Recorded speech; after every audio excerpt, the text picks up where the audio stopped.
Yəni bu günlərin xüsusiyyəti və fəzilətlərindən biri də budur ki, Allah Teala onları ucaldaraq and içi bu günlərə, bu da onların dəyərini və məqamının yüksəkliyinə işarədir. Yəni Allah Teala bir şeyə Quran-ı Kərimdə and içibsə, deməli burada əzəmətli bir məsələ var. Buyurur, and olsun dan yerinə və 10 gecəyə və tək və cütə Fəcr surəsində.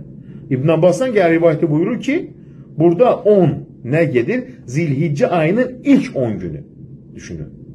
Yəni Uca Allah Quran-ı Kərimdə yalnız çox böyük və dəyərli şeylərə and içər. Əgər Allah bir şey and içibsə, bunun üstün, şərəfli, əhəmiyyətli olduğunu göstərir.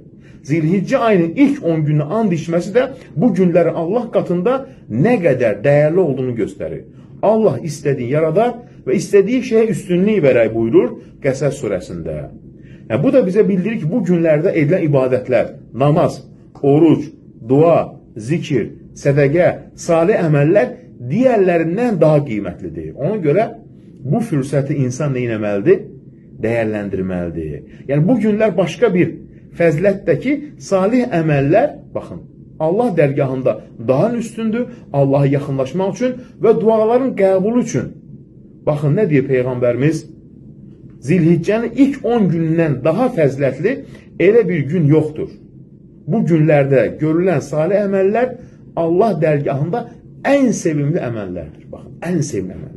Başqa rivayətdə gəlir ən əzəmətli əməllər. Başqa rivayətdə gəlir ən fəzilətli, ən üstün əməllər bu Zilhiccə ayının ilk 10 günündə edilən əməllərdir. Baxın. Sahabilər deyir, ey Allah Rasulü, Allah yolunda vuruşmaqdan da xeyirlidir. Dedi, bəli, Allah yolunda vuruşmaqdan da üstündür deyir. Bu Zilhiccənin ilk 10 günündə edilən əməllər. Yəni açıq-aşkar.